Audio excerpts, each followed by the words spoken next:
Pear peach plum crop की बात करें तो यहाँ पे जो सेंटर पे है, अगर पीच की बात करें तो हम लगभग 5 से 6 वैरायटीज़ पे काम कर रहे हैं, जिसमें Shane Punjab, Prabhat, Pratap, Early Grande, Florida Prince, ये सारी वैरायटीज हैं।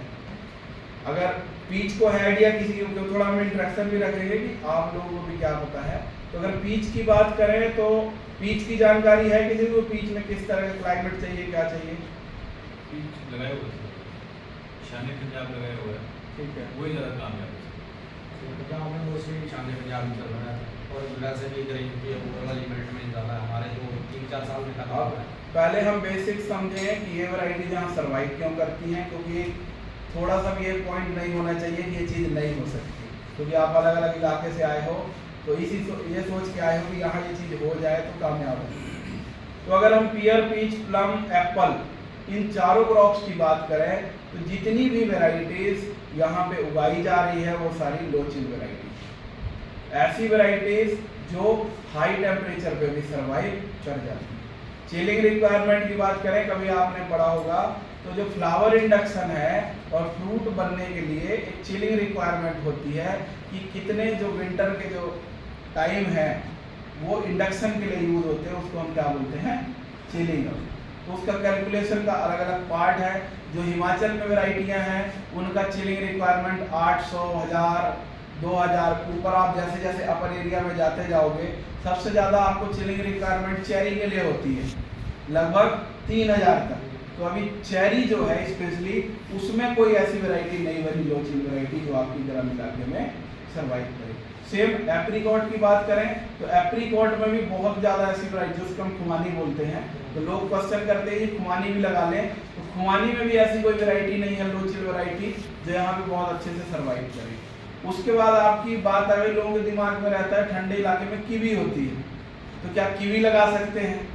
तो कीवी भी कोई भी ऐसी लो चिल वैरायटी नहीं है जो आपके गर्म इलाके में हो पाए। उस पर कुछ लोग लगा भी रखे हैं, ट्रायल भी कर रहे हैं। मैंने भी 2 साल पहले ट्राई करके देख लिया, सभी तरह की वैरायटी लॉकडाउन में लगाई थी, वो 1 साल ग्रोथ किया, वो 1 महीने की ग्रोथ किया, उसके बाद सारे ड्राई हो गए। तो क्या लगाना है क्या नहीं लगाना, ये चीज़ भी हमारे दिमाग में क्लियर होनी चाहिए। दूसरा है, फिर बात आती है जी बादाम हो जाएगा क्या? तो जो ग्रीन बादाम है वो तो सर्वाइव कर जाता है, ठीक है। उसके बाद आप जो कमर्शियल बादाम है, जो दूसरी वैरायटीज है जो हम मार्केट में देखते हैं, वो सारी वैरायटियाँ जो है वो गर्म इलाके के लिए सूटेबल नहीं है। अगर थोड़ा बहुत बादाम लग भी जाता है तो इतनी कोई कमर्शियल वैल्यू का बादाम नहीं है, लगने को तो सारी चीज़ें थोड़ा बहुत लग जाती हैं। दूसरी फिर बात आ गई आपकी अखरोट की, बहुत चल रहा है कि अखरोट भी लगा सकते गर्म इलाके में। तो अगर मैं आपको बताऊं कि अखरोट की कोई भी ऐसी वैरायटी नहीं है जो गर्म इलाके में लगाई जा सके। कुछ वैरायटियां हैं जो अब परफॉर्म गर्म इलाके में करना स्टार्ट कर रही हैं। उसमें 1-2 वैरायटीज हैं जो आपके 16 नॉरिस वाले एरिया में लगती हैं, ठीक है ना। तो कुछ उस एरिया में लगती हैं तो थोड़ा बहुत उनका प्रोडक्शन लेवल है, लेकिन उस तरह से अखरोट नहीं आएगा जैसे अखरोट चाहिए। तो लगाने को तो आप लगा सकते हो कि जी लगता है, क्योंकि फार्मर भी सामने से आता है, आपको नहीं पता जी सब लगता है, ठीक है। लेकिन कमर्शियल वैल्यू में हम जाएंगे कि कौन सी चीज़ें कमर्शियल लेवल पे हो सकती हैं। तो बादाम, अखरोट, चेरी, कीवी, इन सब चीज़ों के बारे में परेशान ना हो। दूसरा फिर पहले मैं इसीलिए नहीं होने वाली चीज़ें बता रहा हूँ। उसके बाद क्योंकि इन सबकी चिलिंग रिक्वायरमेंट हाई है, विंटर इनको अच्छा चाहिए। दूसरा फिर आ गया आपका क्रॉप, आ गया ब्लूबेरी, ठीक है।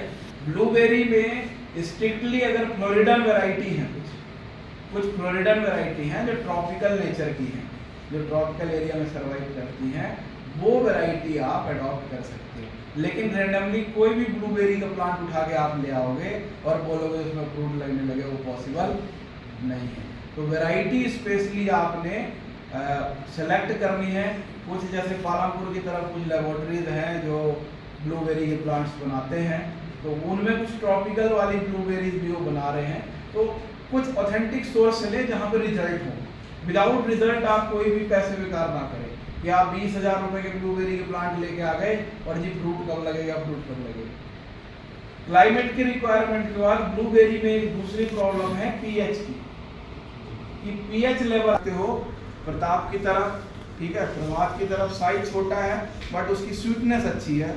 साने पंजाब साइज ज़्यादा होने के कारण थोड़ा उसकी स्वीटनेस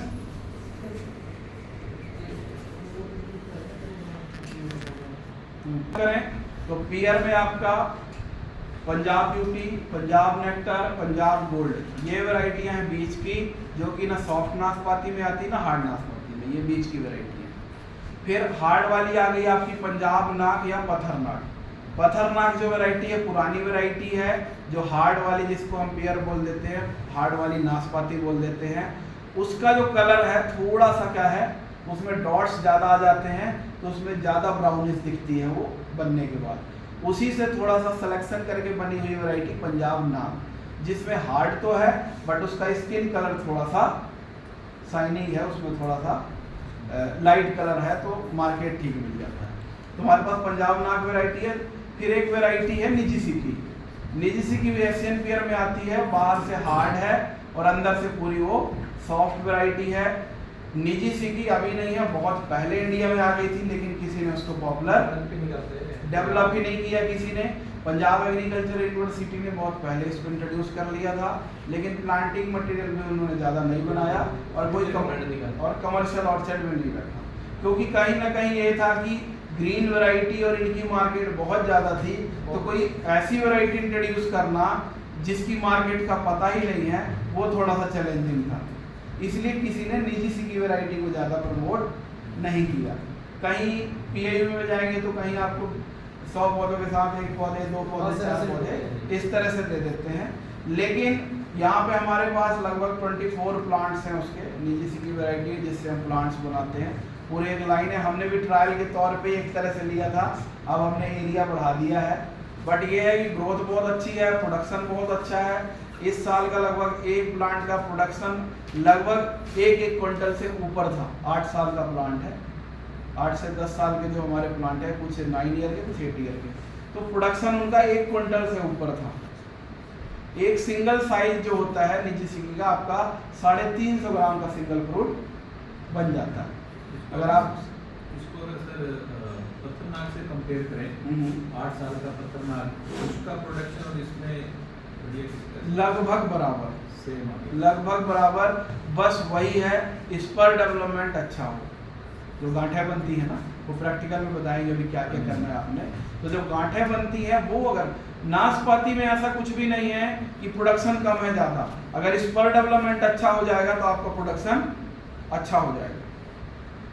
जो आपकी नाशपाती में आंखें बनती हैं छोटी छोटी बड, वो आपको मैच्योर होती हैं 2.5 साल में। एक जो आंख है वो पूरा इस पर डेवलपमेंट कितने साल में होता है? 2.5 साल में। किसी में 2 से 2.5 साल, किसी में एक्सट्रिक्टली 2.5 साल में। एक बार वो इस पर डेवलपमेंट हो गया, गांठ मैच्योर हो गई, वो आपको 8 साल फ्रूट देती है। अब आप जब नेक्स्ट ईयर प्रूनिंग करते हैं तो आपने पुरानी तो रखनी है, नए वाली आगे के लिए मेंटेन करनी है। तो आपको वो कटिंग की प्रैक्टिस इसीलिए जरूरी है कि ऐसा नहीं है कि जो इस पर डेवलपमेंट हुआ है हम उसको भी साथ में काट दें और 8 साल का फ्रूट उसको 0 कर दें। जो भी बाग हम ठेके में देते हैं उनका यही हाल होता है, वो जितना भी फ्रूट तोड़ते हैं वो आंख के सहित ही तोड़ लेते हैं। तो आपका लगभग 30-40% का हर साल लॉस होता है। और अगर तुड़ाई के समय हमको नहीं पता कि उनकी उन गांठों को डैमेज नहीं करना, तो हम हर साल खुद से ही 20%, 10% का लॉस करते रहते हैं। और जहां 8 साल में और सिर्फ प्रोडक्टिव होना था, आप वो धीरे धीरे 10-10% इस पर टूटते चले जाते हैं और प्रोडक्शन जहां का है वहीं रह जाता है। निजी सिकी की स्पेशली बात करूं, बाकी वैरायटियों में इस पर डेवलपमेंट 2 से 2.5 साल में है, निजी सिकी में इस पर डेवलपमेंट बहुत फास्ट है, सिर्फ 1.5 साल में। 1.5 साल में जो गांठ है वो अच्छी मैच्योर हो जाती है, प्रोडक्टिव हो जाती है। तो निजी सिकी की कहने का मतलब है कि अगर किसी मैच्योर प्लांट में अगर आप ले जाके ग्राफ्ट भी कर देते हैं ना, और 1 साल की ब्रांच, 1.5 साल की ब्रांच साइड में बढ़ गई, वो भी प्रोडक्शन में आ जाती है, बहुत हैवी प्रोडक्शन। ऐसा नहीं कि पूरे प्लांट की ज़रूरत है। और इस तरह से कहने का मतलब एक उसकी वो बता रहा हूँ आपकी क्वालिटी। इस साइड में भी अगर आप निजी, आपका कोई नाशपाती का पौधा लगा है, एक हमसे बड स्टिक ले जाओ और साइड में क्या कर दो, ग्राफ्ट कर दो, वो ब्रांच भी 1-1.5 साल में मैच्योर होके और फ्रूट देने लग जाती है। तो थोड़ा फास्ट है निजी सिक्की की मैच्योरिटी स्पर डेवलपमेंट के केस में। तो इस मायने में भी ये वैरायटी काफ़ी बढ़िया है। दूसरी बात है, ये वैरायटी बाहर से कलर अच्छा है तो थोड़ा सा इसका मार्केट भी आने वाले टाइम पे अच्छा होगा। दूसरा है, बाकी तो आप लोगों को अच्छे से पता है, उसकी सारी पैकेजिंग करेंगे, उनको कपड़े वपड़े पहनाएंगे फ्रूट्स को, तो सेल थोड़ा सा 200 रुपये जा रही है सर। ठीक है ना। हमारा जो है इस साल जो ठेकेदार जिसने फ्रूट लिया था 350 ग्राम का नहीं, उसने सिर्फ 200 ग्राम का सिंगल फ्रूट 50 रुपये का एक पीस सेल किया, क्योंकि ये रेयर वैरायटी है। और ऐसा कह के उसने सिंगल 50 रुपये का, और जब थोड़ा सा प्रोडक्शन अब बोलना तो बहुत ही बढ़ने लगा, वो सिंगल कब तक बेचेगा, तो फिर उसने 350 रुपये 300 रुपये किलो इसको सेल करना स्टार्ट कर दिया। तब भी ऑलमोस्ट कॉस्ट उतनी ही बैठती है, ठीक है। तो पहले तो सिंगल पीस ही सेल कर रहा था, तो वो मानो आप सिर्फ वो 24 प्लांट्स थे, 24 प्लांट से इस बार उसने लगभग 8 साल का पौधा है 2,40,000 रुपये का निजी सिक्की सेल किया। ये कुछ तो छोटे सेल किया, बाद में बड़े किया, तो सिर्फ ये 24 प्लांट्स की जिनकी सेल, मतलब उसने थोड़ा उसको प्रीमियम कह के बेचा, ठीक है, और बहुत आसानी से बिक रहा है और लोग लेके भी जा रहे हैं।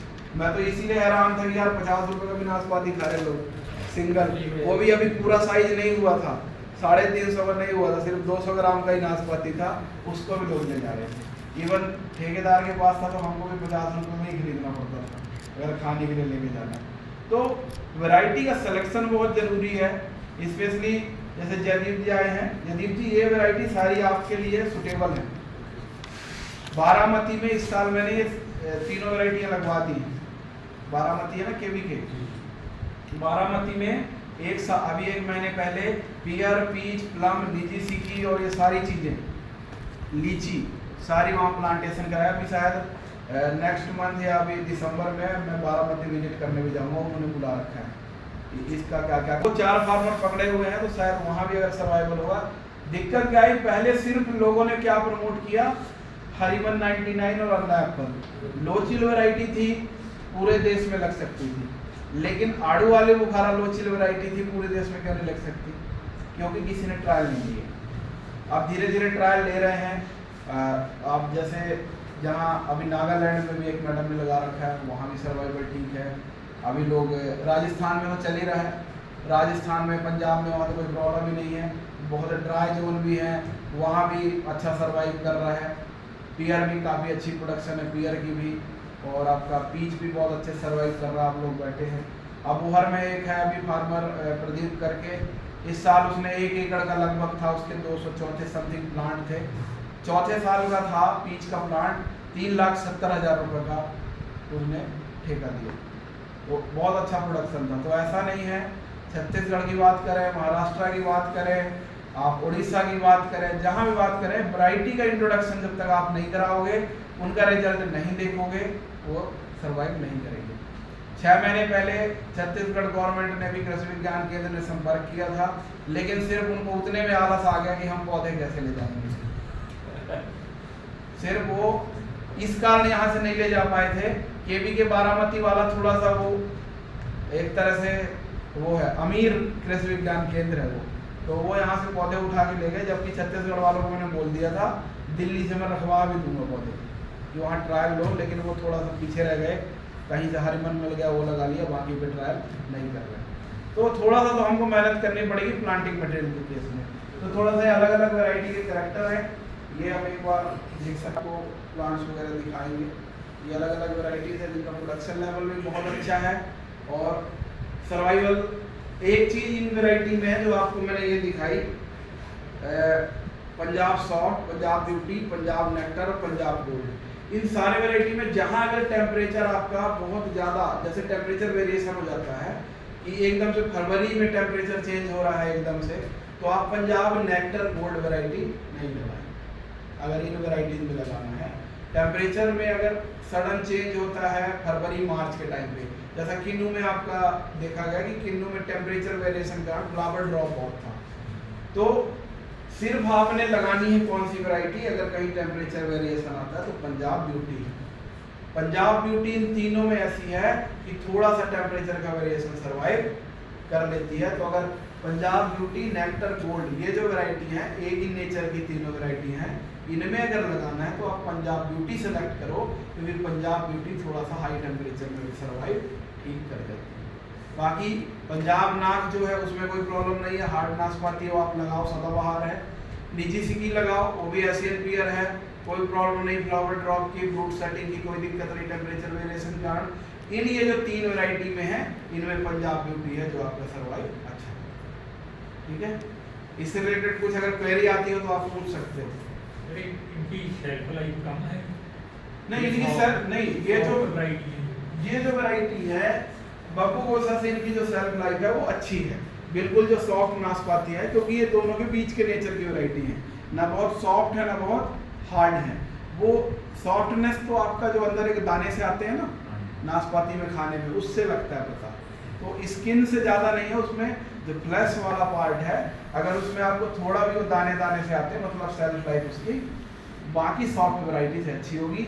नाक में ये चीज़ ज़्यादा हार्ड है इसलिए सेल्फ लाइफ ज़्यादा अच्छी, उसको हम ग्रिड सेल बोलते हैं, जो उसमें कैल्शियम का डिपोजिशन होता है, अगर वो ज़्यादा है तो आपका सेल्फ लाइफ ज़्यादा होगी। तो इन वैरायटी में दोनों के नेचर हैं, बब्बू गोसा की सॉफ्टनेस है और बीच में वो दाने हैं ग्रिटीनेस वाले, जिसके कारण सेल्फ लाइफ भी अच्छी है, सेल्फ लाइफ में कोई समस्या नहीं है। दूसरी बात, पंजाब ब्यूटी चाहे पियर, पीच, प्लम जिसकी भी बात करें, सिंपल कुछ फॉर्मुलेशन आते हैं जिनसे आप सेल्फ लाइफ इंप्रूव भी कर सकते हैं। उसके बाद श्रिंक पैकेजिंग होती है, आपने देखा होगा ना बॉक्सेस के ऊपर पॉलीथीन रैप चढ़ा देते हैं टाइट सा, जो हम शादियों में भी देखते हैं, वो उसका अपना सैलेड के जो उसके ऊपर चढ़ा देते हैं, उस तरह के श्रिंक पैकेजिंग वाले रैप्स आते हैं।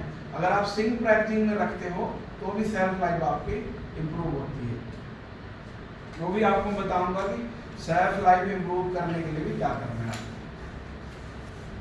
साइज का है वो आपका ये यहाँ पे जो डिटेल है, जो पुराना लिटरेचर है वो 61, लेकिन ये सारी चीजें बकवास है। साइज इसका 350 ग्राम तक भी जाता है। तो हर जगह पे साइज आपकी मैनेजमेंट प्रैक्टिस उन सब चीज़ों पे डिपेंड करता है कि फ्रूट का साइज कितना बढ़िया होगा, उसकी मिठास कितनी अच्छी होगी। अगर आप फ्रूटिंग के दौरान या तो स्टार्टिंग में आपने अगर पोटास कम कर दिया, पोटास डायरेक्ट रिलेटेड है किससे? स्वीटनेस से। अगर पोटास की कमी हो गई तो आपके फ्रूट में स्वीटनेस कम रह जाएगी। तो इस चीज़ का ध्यान रखना होता है। पोटास का स्प्रे भी करें और जो एक बेसिक डोज है आप उसको प्रोवाइड करें। किसी के अगर ड्रिप में भी ऑर्चर्ड है ना, तो आप उसको एक बेसल डोज साल की जरूर दे पौधे, क्योंकि ड्रिप के थ्रू हम कंप्लीट उसको जो सॉइल का जो नेचर है, जो सॉइल की एक रिक्वायरमेंट है कि सॉइल का इन्वायरमेंट सही रहे, वो हम फुलफिल नहीं कर पाते। तो स्टार्टिंग में जो भी पौधे अगर आप लगाते हैं तो 3-4 साल तक आप ये जरूर रखें कि आपको बेसल डोज देनी है, जो हर साल की जो एक NPK की डोज होती है पौधों में, वो आपको जड़ों में भी देनी है एक टाइम पे। क्योंकि फ्रूट की बात अगर करें तो चाहे पियर, पीच, प्लम किसी भी फ्रूट की बात करें, उसमें 2 तरह के कॉन्सेप्ट होता है। एक जो आप सॉइल में डाल रहे हो, जो पौधा आप टेक कर रहा है, और दूसरा क्या होता है जो आप कटिंग प्रूनिंग के माध्यम से ब्रांचेस कट कर रहे हो और जो फ्रूट आप हार्वेस्ट कर रहे हो उसके थ्रू जो न्यूट्रिएंट जा रहे हैं वो भी तो बायोमास है। एक तरह से आप जो पौधे ने स्टोर किया वो आप बाहर फेंक रहे हो प्रूनिंग के उसमें, या तो फ्रूट तोड़ रहे हो, उसकी भरपाई हम पूरी तरह से नहीं कर पाते। जनरली फार्मर्स की ऐसी प्रैक्टिस नहीं है। तो एक होता है कि आप हार्वेस्टिंग के तुरंत बाद फर्टिलाइजर एप्लीकेशन या तो इस तरह के NPK का स्प्रे करें जिससे उसकी भरपाई हो पाए।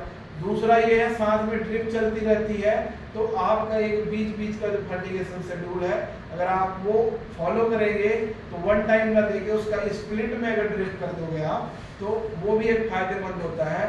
जो फ्रूटिंग पीरियड के टाइम पे आप ड्रिप चला रहे हो वो न्यूट्रिएंट हार्वेस्ट में चला जाता है और 1 साल का जो बेसिक डोज आप दे रहे हो पौधे की ग्रोथ के लिए हेल्पफुल होता है। तो आपको दोनों तरह से जाना है फ्रूट के केस में। बाकी में कोई समस्या नहीं है, बाकी में तो बस 6 महीने ड्रिप चलते रहनी। सॉइल तैयार की, चाहे वेजिटेबल की बात करें या फ्लावर की बात करें, दूसरी चीज़ों की बात करें, और जो पौधा फ्रूटिंग के लिए दे रहा है उसका रिमूवल हो रहा है।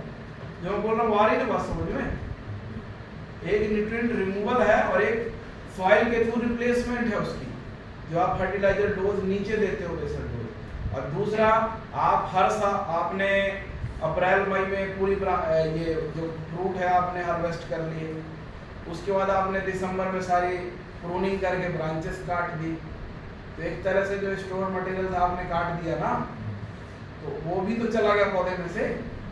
इसलिए जो पियर पीच प्लम प्लांट है उसमें न्यूट्रिएंट जो लीफ है, जो पत्तियां हैं, उसमें क्या स्टेटस होता है न्यूट्रिएंट का, वो भी चेक करते हैं रेगुलर बेसिस। तो वो भरपाई करनी हमको जरूरी है, जिसके बारे में फार्मर अवेयर नहीं होता। एक बार उसने तोड़ाई की, उसके बाद तुड़ाई के कितने दिन बाद देंगे? तोड़ाई के आप 15 डेज के बाद एटलीस्ट पौधे को कुछ गोबर की खाद, यूरिया ये प्रोवाइड कर सकते हैं, क्योंकि यूरिया का लॉस बहुत जल्दी हो जाता है। ठीक है, तो ग्रोथ मेंटेन करने के लिए आप थोड़ा बहुत उसको यूरिया जरूर प्रोवाइड करें। जितनी आपकी रिकमेंडेड डोज है उससे 1/4 डोज आप तोड़ाई के बाद दे सकते हो गोबर की खाद के साथ। हाँ, ये डीएपी वाला जो क्वेश्चन है ना, ये खतरनाक है। फ्रूट क्रॉप्स के लिए डीएपी रिकमेंडेड नहीं है। हम फ्रूट क्रॉप में आप डीएपी में मेंटेन कैसे करोगे? आपको किसी ने बोल दिया कि 200 ग्राम यूरिया लगेगा, अब 200 ग्राम यूरिया आपने डाल दिया, एग्जाम्पल के लिए 200 ग्राम यूरिया लगेगा, 100 ग्राम आपको सिंगल सुपर फॉस्फेट लगेगा, और उसमें आपने बोल दिया कि म्यूरेट ऑफ पोटास लगेगा। अब डोज तो एनपीके की डिसाइडेड है, लेकिन आप डीएपी के थ्रू क्या डाल रहे हो, कैसे कैलकुलेट कर रहे हैं? डाई अमोनियम फॉस्फेट सारे हैं ना उसमें, आप फिर बैलेंस नहीं कर पा रहे हो ना। आपने तो ब्लाइंडली डाल दिया, क्योंकि वो तो कॉम्प्लेक्स फर्टिलाइजर है। आपने उठाया, किसी ने बोला 1-1 किलो घेर दो, तो आप घेर के आ गए। आपने सोचा तो नहीं है मेरे पौधे को कितना दे दिया, और वेस्टेज ऑफ केमिकल है। इसलिए डीएपी दूसरी चीज, फ्रूट क्रॉप में कॉम्प्लेक्स होने के कारण वो बहुत जल्दी रिलीज नहीं हो पाता, उसको थोड़ा सा टाइम लगता है, रेडली अवेलेबल नहीं हो पाता पौधों को। तो डीएपी आप ना डालें, सिंगल सुपर फॉस्फेट हो गया, म्यूरेट ऑफ पोटास हो गया, और यूरिया के फॉर्म में आप उसको पौधों को दे। जो रिकमेंडेड बीमारी भी आ सकती है, पेट में बीमारी आ जाती नहीं, वैसा नहीं है। यूरिया की जिस टाइम पे ग्रोथ की जरूरत है, एक्सेस यूरिया बीमारी लाता है, क्योंकि ग्रीन ग्रोथ जितनी ज्यादा होगी, जितनी पौधे का जो सेल सैप है चलता रहेगा, मटेरियल बनाने की प्रोसेस चलती रहेगी, उतना आपको इंसेक्ट का अटैक बढ़ जाता है। एक्सेस यूरिया रिकमेंडेड नहीं है, लेकिन जो रिकमेंडेड डोज है पौधे की ग्रोथ के लिए, क्योंकि यूरिया सिर्फ ग्रीन ग्रोथ नहीं करता है, पौधे में जो कार्बन होता है, पौधे का कार्बन होगा ना, जो बेसिक स्ट्रक्चर तो कार्बन है, कार्बन और नाइट्रोजन रेशो अगर बिगड़ जाता है तो आपकी फ्लावरिंग भी कम होती है और फ्रूटिंग पे भी इफेक्ट होता है।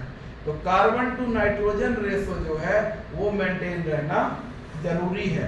तो जितने भी फर्टिलाइजर डोजेस हैं वो इन सब चीज़ों को ध्यान में रख के बनाई गई, ब्लाइंडली नहीं बनाई गई कि 1 साल में इतना डाल दो, 2 साल में इतना डाल दो। तो अगर कुछ फार्मर गुआवा के केस में ऐसा करते हैं, प्रूनिंग के बाद पता नहीं कौन उनको रिकमेंड करता है, यूरिया डालते ही नहीं। बहुत सारे फार्मर ऐसा करते हैं, मेरे पास कॉल आते हैं कि जी मेरे पास अब फ्लावरिंग उतनी बढ़िया नहीं आ रही है। आपने सिर्फ एक बार यूरिया का या तो नाइट्रोजन की एप्लीकेशन करनी है, जिससे पौधे की ग्रोथ क्या रहे, मेंटेन रहे। सोर्स क्या क्या आ सकते हैं यूरिया के अलावा नाइट्रोजन के? सोर्स देखो, वैसे तो बहुत सारे कॉम्प्लेक्स आ रहे हैं, जिसमें नाइट्रोजन भी है, मतलब 12, 32, 16 कहीं पुराने कई तरह के हैं। उसके बाद आपको ICL के कई तरह के वाटर सॉल्युबल भी आते हैं, तो वो सारे ड्रिप के सुटेबल हैं। लेकिन बेसल डोज के लिए बहुत सारे कॉम्प्लेक्स फर्टिलाइजर इसलिए रिकमेंड करते, क्योंकि फार्मर कैलकुलेट कैसे करेगा। इसके अलावा मतलब अगर ऑर्गेनिक पे जाना हो तो? ऑर्गेनिक में जाना है तो उसकी तो साइंस ही अलग है, ठीक है ना। ऑर्गेनिक तो वो मैं आपको बताऊंगा, उसकी तो साइंस ही अलग है, ठीक है। साइंस मतलब अब बढ़िया है, बताऊंगा उसको, ठीक है। तो आपका जो है जो केमिकल का रिप्लेसमेंट किसी ऑर्गेनिक या नेचुरल तरीके से करते हैं, उसमें भी हमें ध्यान रखना होता है कि करना क्या है। उसके बारे में डिस्कस कर लेंगे। इंटीग्रेटेड न्यूट्रिएंट मैनेजमेंट का मैं लेक्चर लूँगा, उसमें मैं डिस्कस कर लूँगा, ठीक है। कल 1 घंटे का वही लेंगे। तो आपने क्या ध्यान रखना है, दो बातें आपको समझ में आ गई। फर्टिलाइजर की एप्लीकेशन को लेके हमने क्या ध्यान रखना है कि हार्वेस्टिंग के बाद भी हमको क्या करना है, फर्टिलाइजर और गोबर की खाद वगैरह प्रोवाइड करनी है। पौधे को ऐसा ही भूखा नहीं छोड़ देना है। अभी हिमाचल में आप जाओगे तो एप्पल में एक कॉन्सेप्ट है, न्यूट्रिएंट रिमूवल के बाद फर्टिलाइजर है ना डॉक्टर साहब, तो वहां पे फर्टिलाइजर एप्लीकेशन का, लेकिन सिर्फ एप्पल में, बाकियों में लोग नहीं करते इतना, क्योंकि एप्पल कमर्शियल क्रॉप है, उसमें ज्यादा फोकस करते हैं। क्योंकि कहीं ना कहीं आपको बड स्टिक के फॉर्म में लॉस है, कहीं फ्रूट ड्रॉप हो रहा है, फ्रूट हार्वेस्टिंग कर रहे हैं, सबके फॉर्म में जो मटेरियल है वो आपका लॉस हो रहा है, उसकी भरपाई करनी जरूरी है।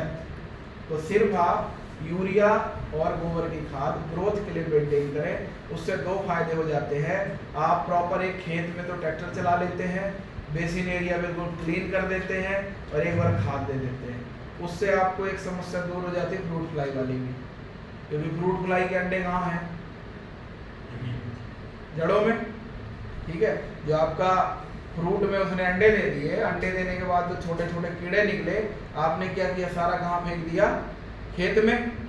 खेत में फेंकने के बाद वो सारा क्या बन गया, ठंड में प्यूपा, और प्यूपा रेस्टिंग स्टेज में ठंड में कहाँ है, जमीन के नीचे।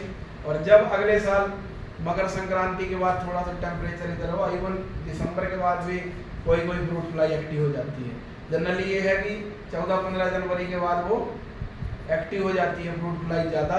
जो आपको वेजिटेबल फ्रूट और मतलब वेजिटेबल की भी फ्लाई अलग है, तो फ्रूट्स में उन सब में डैमेज करना स्टार्ट कर देती है। मतलब जनवरी से लेके और आपका सितंबर तक, इवन 15 अक्टूबर तक, इस समय 15 अक्टूबर तक आपको फ्रूट फ्लाई की बढ़िया एक्टिविटीज दिखेगी, वो एक्टिव रहती है। ठंड में चली जाएगी किसमें, रेस्टिंग स्टेज में। अब आप क्या कर रहे हो, आपको जो भी फ्रूट मिला आपने सारा किसमें दबा दिया, मिट्टी में। यही करते हैं हम, थोड़ी एक एक फ्रूट हटा के और बाहर फेंकने जाते हैं, हम तो इसी में करते हैं, सारा खाद बन जाएगा। वो खाद नहीं बना, सारे मक्खी बन गई। अब गुआवा के केस में, मैंगो के केस में, इवन आड़ू के केस में बहुत होता है। आड़ू के केस में तो ऐसा है कि धूप लग जाती है काफ़ी टाइम तक, तो थोड़ा सा अगर आप फ्रूट फ्लाई ट्रैप वगैरह लगाते हो तो कम हो जाता है। लेकिन तब भी सड़े हुए फ्रूट हमको फील्ड में नहीं डालना है, आपको बिल्कुल ध्यान रखना है। अगर फ्रूट के केस में गुआवा में लोग क्या करते हैं, बरसात में इतने सारे मक्खी वाले जो फ्रूट हैं सारे क्या डाल देंगे, नीचे। अब आप क्या कर रहे हो, नेक्स्ट ईयर के लिए लाखों की संख्या में फ्रूट फ्लाई अपने खेत में तैयार कर रहे हो, आप कोई बढ़िया काम नहीं कर रहे। तो रेस्टिंग स्टेज विंटर का, इसलिए विंटर में ज़्यादा नहीं आती फ्रूट फ्लाई, देखा होगा आपने। गुआवा में अभी जो अटैक कर देगी, ठीक है, वो थोड़ा बहुत एक्टिव रहेगा, लेकिन आपको अक्टूबर के बाद ऐसी कोई फ्रूट फ्लाई का अटैक, इक्का दुक्का कोई एक्टिव रह गया अलग बात है, लेकिन फ्रूट फ्लाई का अटैक विंटर में नहीं होता। इसीलिए नहीं होता क्योंकि विंटर वाला जो आपका पीरियड है उसका रेस्टिंग फेज है। तो आप इस चीज़ का ध्यान रखना है कि फ्रूट फ्लाई का कोई और उपाय नहीं है। बागों की प्रॉपर सफाई, सड़े हुए फ्रूट का डिस्पोजल, उसके बाद फ्रूट फ्लाई ट्रैप लगाना और एक आधा केमिकल ऐसा स्प्रे करना जो मक्खी को बाग में अंदर से आने से रोके। मतलब स्ट्रॉन्ग गंध वाला कोई भी केमिकल ऐसा नहीं बना मार्केट में जो मक्खी को मारे फ्रूट फ्लाई को, क्योंकि फ्रूट फ्लाई का काम क्या है, अंडे दिया उड़ गई, वो वहाँ नहीं रहती, फिर वो और कहीं विजिट करेगी। तो कोई भी केमिकल आप अगर स्प्रे कर रहे हो वो वेस्टेज ऑफ केमिकल है। सिर्फ एक दो केमिकल ब्रूडिंग के टाइम पे ऐसे करना है जिनको स्ट्रॉन्ग गंध हो, जिससे मधुमक्खी, जो मधुमक्खी बोल रहा हूँ, जो फ्रूट फ्लाई है वो आपको बाग में आने से रुके, वो आए नहीं। क्योंकि सीधा सा कॉन्सेप्ट है, आपने पढ़ा भी होगा, जब हम ट्रैप्स लगाते हैं उसमें आपके कौन से मक्खियाँ कैच होती हैं, मेल। नर मक्खियाँ क्या हो जाती हैं, कैच हो जाती हैं, क्योंकि जो ल्यूर जो हम डालते हैं, जो डब्बे के अंदर गंध वाली टिक्की डालते हैं, उसमें एग्जैक्टली गंध किसके जैसे होती है, मादा के जैसे। तो वो मादा वाली गंध के चक्कर में कहाँ आता है, ट्रैप्स के अंदर, और फिर वहाँ आके निशान।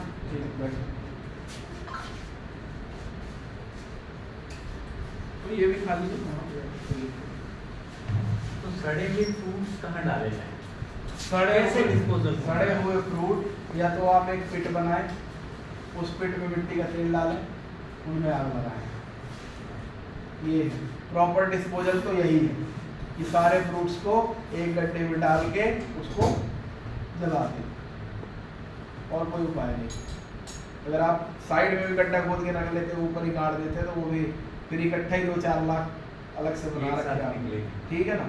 एक गलती लोग करते हैं, फ्रूट फ्लाई जो इस तरह के फ्रूट्स आते हैं उनको कंपोस्ट में ऐड करते हैं कि ये केचुए की खाद पड़ी है, गोबर की खाद पड़ी है, हरियाणा में बोलते हैं कुरड़ी की खाद जो बोल देते हैं, कि आपके जो गड्ढे बने उसी में सारे फ्रूट फ्लाई आके डाल दिए। आपने और मस्त काम कर दिया, सारे फ्रूट फ्लाई को उस खाद वाले ढेर में डाल दिया जहाँ प्यूपा को बिल्कुल ही बनने में दिक्कत ना आए। अनुकूल वातावरण मिले। एकदम अनुकूल, मॉइस्चर मेंटेन, बढ़िया एकदम सॉफ्ट सी खाद, उसमें प्यूपा और बढ़िया बन रहा है। और फिर हमने क्या किया, खाद बन गई और प्यूपा भी उसमें पनप रहा है, और फिर उसको ले जाके अपने हाथ से फ्रूट फ्लाई नीचे डाल दे। तो ये गलती भी नहीं करनी। बहुत लोग करते जी सड़ जाएगा, अगर किसी स्ट्रॉन्ग मीडियम में अगर आप सड़ा लेते हैं उसको, जिसमें उसके बिल्कुल जो छोटे कीड़े वो मर जाए, तब तो बहुत अच्छा है। लेकिन अगर आप खाद के साथ मिला के वो डिकम्पोज कर दो, गोबर गैस प्लांट में भर जाएंगे। हाँ, गोबर गैस प्लांट में डाल दो, मतलब ऐसा मटेरियल जहाँ उसको कहीं हीट मिल रही है या तो मर रहे हैं, तब ठीक है। लेकिन आप फेवरेबल टेम्परेचर मत दो कि आप खाद में मिला के और साइड में रख दिए, फिर आपने और लोगों को भी लीव्स का कोई प्रॉब्लम नहीं, उनको तो नीचे डालते रहेंगे, उसको डाल दो लीव्स का, सिर्फ सड़े गले फ्रूट है वो नीचे भी डालना। अगर सर वो इस लेवल पे 4-6 इंच चढ़ गया है तो भी उसकी सफाई जरूरी है, अपने आप डिकम्पोज हो रहा है वो। लीव्स है तो लीव्स का कोई प्रॉब्लम नहीं ऐसा बाग के कुछ अंदर सनलाइट किसी भी को सनलाइट नहीं चाहिए। है, तो बाग के अंदर सब सूरज का अंदर सब ले सकते हो, ठीक है। आप कुछ लाइट से संबंधित लाइट उसके नीचे तक ना पहुंचे हो, इस पे जैसे हमारे कोई भी पेड़ है उसके नीचे 4-6 इंच चढ़ गया, पत्ते हैं, घास वगैरह हमने डाल दी, तो उसमें सनलाइट नहीं मिल रही नीचे। नहीं, उससे कोई आपने बेसिकली उसको मिलाना है, उसकी मल्च नहीं बनानी।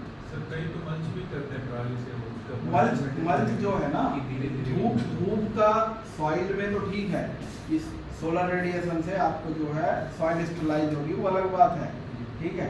लेकिन ऐसा नहीं कि पूरे में मल्च बिछा देगी। रूट एरिया में मल्च है, सिर्फ मल्च हम किस लिए करते हैं, जिससे वीड ग्रोथ ना हो आपका, और जो वाटर लॉस है वो रुके। तो आप कैनोपी एरिया में करो, वहाँ कोई प्रॉब्लम नहीं है। तने के पास करके ही करते हैं सर। हाँ, तने के पास तने वो के पास ये बोल रहे हैं ना, ये पूरे में फैल जाता है तो उसको हटाना कहते कि हैं, माइक्रोबियल एक्टिविटी बढ़ जाएगी, वो भी बढ़ती है, ठीक है। आपने तो बाकी जो पत्ते वत्ते गिर रहे हैं उनको आप जुताई कर दो, मिला दो, सब सड़ते वो तो करते वैसे रहते हैं। डिकम्पोज होते रहते हैं। डिकम्पोज जनरली वीड ग्रोथ के लिए नर्सरी वगैरह में भी यूज करते हैं, तो जो वीड बैंड वाला मटेरियल है, ब्लैक ਹੁੰਦਾ ही थोड़ा हार्ड। हाँ वो ब्लैक ग्रीन मिक्स होता है ना, मेरे पास रखा हुआ दिखाऊंगा आपको, ठीक है ना। तो वो सबसे अच्छा है क्योंकि उसमें एरेशन भी ऑर्चर्ड में बनी रहती है और पौधे को इस तरह से कोई स्ट्रेस नहीं आता। कभी कभी ये बोलते हैं कि मल्च के चक्कर में कहीं कहीं कुछ पौधे स्ट्रेस भी मान जाते हैं, ठीक है, सॉइल हीट हो रही है, ब्लैक मल्च है, तो इस तरह से कहीं कहीं जड़ों में समस्या आती है। तो उसके लिए सबसे बेस्ट है कि वीड ग्रोथ भी नहीं होगी और आपका मल्च का मल्च हो जाएगा, इजी टू रिमूव है सारी चीजें, क्योंकि ये वीड मैट के वो आते हैं, क्लिप्स आते हैं। कॉस्टिंग ज़्यादा होगी सर। नहीं सस्ते ही है, ये कॉस्टिंग है लेकिन थोड़ी तो उससे कॉस्ट बढ़ेगी, ठीक है ना। लेकिन ये है कि आपका मैनेजेबल है, सिंपल आपने वो कैनोपी वाला एरिया काटा और वो छोटे छोटे उसके वो आते हैं ब्लैक कलर के स्ट्रेप लगाने के लिए, सारों में लगा दो, बहुत बढ़िया से मैनेज हो जाता है। आपका वीड की ग्रोथ भी मेंटेन रह रही है, पौधे को एरेशन भी अच्छा हो रहा है और किसी तरह की प्रॉब्लम नहीं होगी। तो वीड मैट जो है बेस्ट मटेरियल है मल्च के लिए। काफ़ी ट्रायल भी हो इसके, मतलब सिर्फ ऐसा नहीं है ब्लाइंडली बोल रहा हूँ, काफ़ी ट्रायल हुए इसके, सिर्फ पॉलीथीन, रेड पॉलीथीन और इस तरह से कई ट्रायल हुए लोगों के, लेकिन जो इसका है वो easy to remove, easy to manage है। क्योंकि पॉलीथीन भी कुछ दिन के बाद क्या हो जाती है, खराब हो जाती है, पॉलीथीन 1 साल निकलेगा, ठीक है ना, 6 साल वो 1 साल ही निकलता है और या तो फिर उसके कटने फटने के चांस हो जाते हैं, तो 6 महीने में भी दिक्कत आ जाती है। इसमें तो ऐसा है, अगर आप रिमूव भी करना चाहते हो तो सिंपल वो साइड की क्लिप्स निकाल के और साइड रख दो और फिर बिछवा दो, कहीं नहीं जाता। ज़्यादा है, ज़्यादा मिट्टी चढ़ गई है, सारा पानी में निकाल के एक बार धूप में धो दो, बढ़िया मल्च का काम करता है, कैनोपी एरिया में वेट नहीं होगी और आपका काम भी चलता रहेगा। तो हाँ बताइए सर वुड चिप्स भी यूज करते हैं सर वो- आप ज़्यादा देते हैं। वो सारा, हाँ वुड चिप्स यूज करते हैं, लेकिन वो सारे मटेरियल एक तरह से ऑर्गेनिक मल्च मटेरियल हैं, टेम्पररी हैं। वुड चिप्स भी इसलिए यूज कर लेते हैं क्योंकि बहुत जल्दी गलता नहीं है। राइस राइस राइस हस्क भी यूज कर सकते हैं, लेकिन वो मैनेज कितना कर पाएंगे आप, वो है, क्योंकि मटेरियल स्टेबल नहीं है ना। और राइस में आपने पानी लगा दिया तो ध्यान में होता है और इधर को भाग गया इधर को भाग इतना गया। ठीक है। और जितना, और एक दूसरी बात होती है, बहुत सारा जो मटेरियल है, अभी इनमें स्टडी नहीं है कि ये चीज अट्रैक्ट किस चीज, ठीक है, मैच्योरिटी में, लेकिन ये है सब हम किससे कर सकते हैं, सेल्फ लाइफ से। सेल्फ लाइफ के अकॉर्डिंग अगर इसको आप मैनेज कर सकते हो तो सारी चीज़ें बढ़िया है। और